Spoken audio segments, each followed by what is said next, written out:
The late summer sun painted the vast cabbage field with golden light as a gentle breeze rustled through the leaves. Near the edge of the crop stood Ether, a magnificent white stallion whose coat shimmered in the fading daylight. His dark, intelligent eyes were fixed on a disturbing scene unfolding on the land he knew so intimately. For nearly 20 years, Ether had been Thaddeus Holloway's loyal companion, but today, for the first time, the horse couldn't comprehend what he was witnessing. On the ground, face pressed into the dirt he had proudly tended for decades, lay Thaddeus, his 71-year-old body weathered from years under the sun, but his spirit, until now, had never broken. Standing above him, one foot pressed harshly against Thaddeus's back, was Prescott Vance, a real estate developer dressed in an expensive navy suit and leather shoes that cost more than most people in the county earned in a week. Prescott looked across the field like a conqueror surveying newly claimed territory. "I'd offered you double what this land is worth," Prescott muttered, his voice unnervingly calm. But he had to get emotional about it. Big mistake. His shoe twisted slightly, grinding Thaddeus's ribs into the soil. The old farmer gritted his teeth, not from physical pain, but from the humiliation. These acres had witnessed his wife's smile, echoed with the laughter of children now grown and gone. This land was more than property. It had been his heartbeat. Ether shifted uneasily, his hooves disturbing the soil as tension built in his powerful legs. His ears twitched forward, eyes narrowing as he analyzed the situation. The bond between horse and man ran deeper than mere instinct, especially when forged through years of quiet labor and mutual trust. Ether had stood by Thaddeus through grief, illness, and loneliness, but never had he seen his master humiliated like this. "You can't just barge in here like some corporate bulldozer," Thaddeus said, his voice muffled but defiant. "You don't understand this place." Prescott chuckled, stepping off Thaddeus's back and adjusting his expensive tie. "I understand value and I understand weakness. You're both." He turned away, but not before casting an uneasy glance toward the white stallion who hadn't taken his eyes off him. Then came a pause, a tension that even the wind seemed to recognize. Ether lowered his head slightly, nostrils flaring, muscles coiling beneath his shining coat. Something was about to happen, something Prescott hadn't anticipated. Ether stood like a statue carved from light, but his mind was racing. He had seen Prescott before, briefly, months ago, when the man had first come to inspect the property. Even then, Ether hadn't trusted him. Horses don't forget faces, tones, or movements, and Prescott's voice carried the same edge as a whip. His walk too loud, his hands constantly fidgeting, calculating. Now, watching Thaddeus rise shakily to his knees, bruised and humiliated, Ether's instincts ignited like dry brush in summer heat. Thaddeus pressed one palm into the soil and pushed himself up, coughing. He didn't meet Prescott's gaze anymore. Instead, his eyes flicked to Ether, and a silent current passed between them. Not a command, as Thaddeus would never use him that way, but a plea born not of vengeance but of sorrow. Ether's ears turned forward, every muscle in his body aligned like a bow pulled taut.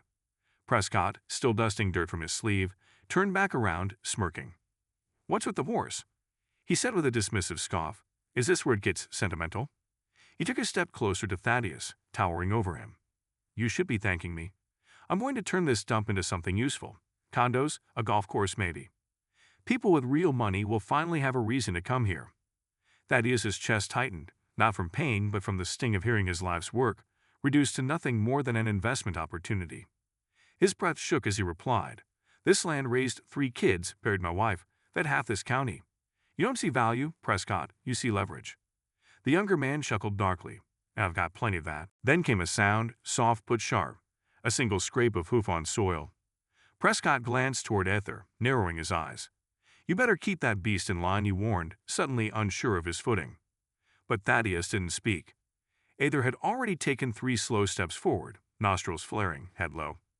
His white coat caught the light just enough to give the illusion of something bigger, almost spectral.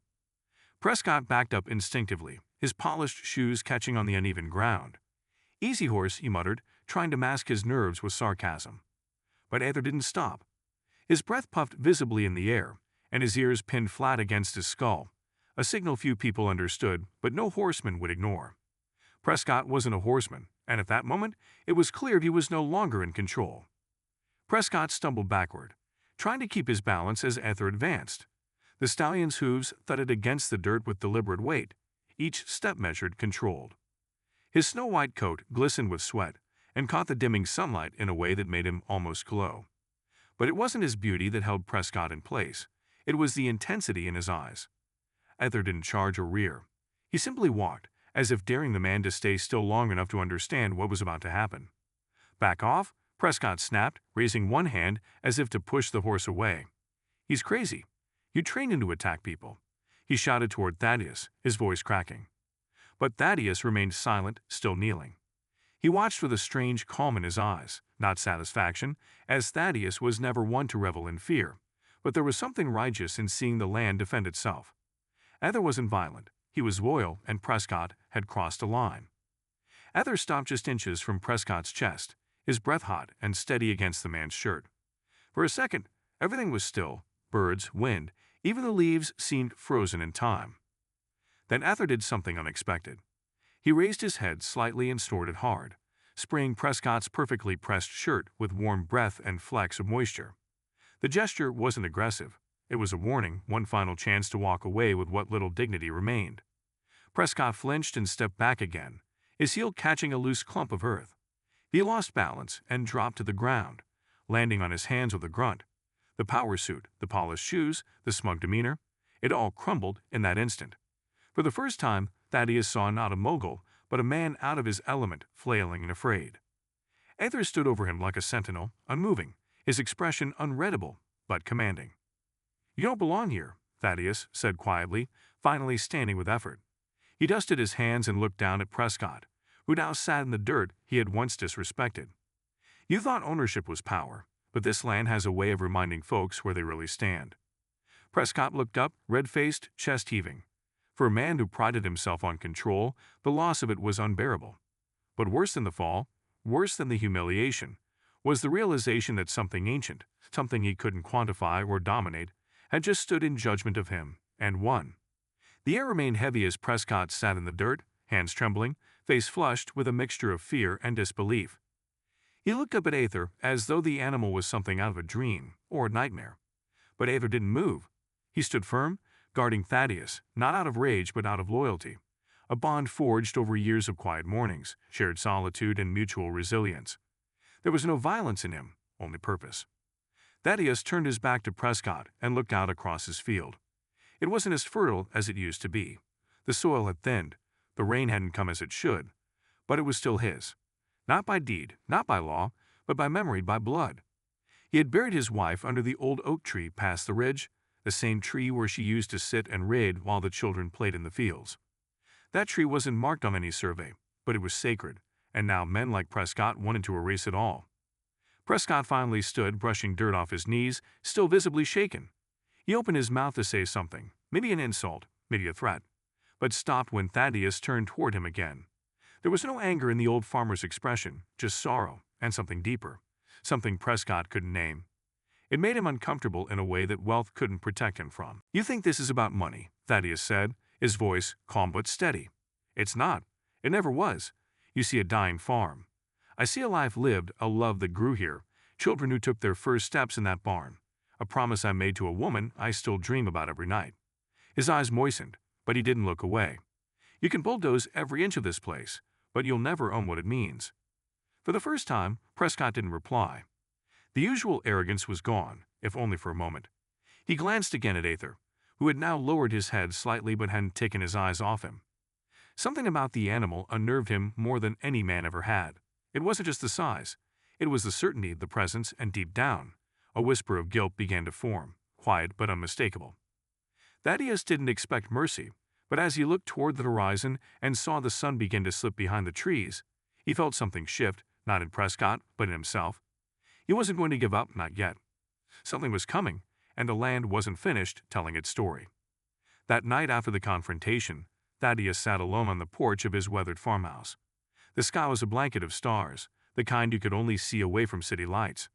Ether grazed quietly near the fence, his white coat glowing under the moonlight. The field was silent now, but Thaddeus's mind wasn't.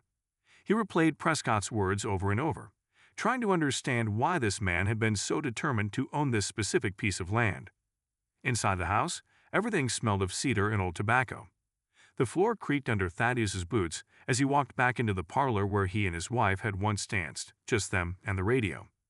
He hadn't been in that room in a while. Dust had settled thick over the shelves, and a few picture frames were tilted from years of quiet neglect.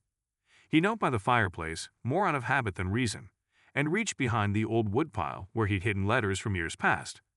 But what he found wasn't one of his own. It was an envelope, yellowed and brittle, wedged between the floorboards. It had no stamp, just a name scrawled across the front in faded ink: Elias Vance. Thaddeus's brow furrowed. The name rang a bell, but not in a way he could place immediately. He opened it carefully, unfolding a single sheet of paper covered in elegant formal handwriting. The letter was dated 1964. It spoke of a deal between Thaddeus's father and Elias Vance, a businessman from the city who had once tried to purchase the land decades ago. But the letter revealed more: a failed agreement followed by bitter silence and accusations of betrayal. Elias Vance had been Prescott's grandfather. Suddenly everything clicked. This wasn't just about real estate. It was personal, generational, a legacy of resentment passed down like a curse. Thaddeus sat back slowly, the paper trembling in his hands. So this wasn't some random developer from the city. Prescott was here to settle an old score, one he likely didn't fully understand himself, a feud born before he was even born, now playing out in a field of cabbage and memory. The weight of it all pressed down on Thaddeus, like the years he carried on his shoulders. Outside, Ether lifted his head, ears alert. The wind shifted, something was stirring. Thaddeus looked toward the horizon, heart pounding. If this land was the battleground of a forgotten grudge, then the fight wasn't over, and maybe, just maybe, the past still had a few things left to reveal. The next morning, the wind carried the scent of rain, though the sky hadn't yet opened. Thaddeus stood near the old barn, the letter from 1964 folded in his shirt pocket, its weight heavier than paper should be. Ether stood close, ears turning in every direction, sensing his master's unrest. The air between them felt charged, like the moment before a storm breaks. Thaddeus rested his hand on the horse's neck, feeling the warmth, the steadiness. "They thought they could erase us," he whispered, "but they don't know what's buried here." He returned to the house and began searching through boxes in the attic, digging through old papers, deeds, and handwritten receipts. His father had been meticulous with records, even if he never talked much about business. Among the yellowed documents, Thaddeus found it: the original land grant, signed by a federal land commissioner in 1927. It had one clause that caught his attention: property to remain in the Holloway family unless formally relinquished in writing. The paper was faded but intact. His hands trembled as he read it again and again. This wasn't just an old document, it was a potential weapon. If the land was never formally relinquished by his father, and no record of sale had ever been filed, then maybe, just maybe, Prescott's claim was based on something broken, something false. Thaddeus didn't know the legal path, but he knew someone who might. Naomi Willoughby, his wife's cousin, had worked in the county registrar's office for 30 years before retiring. She would know where to look and what to ask.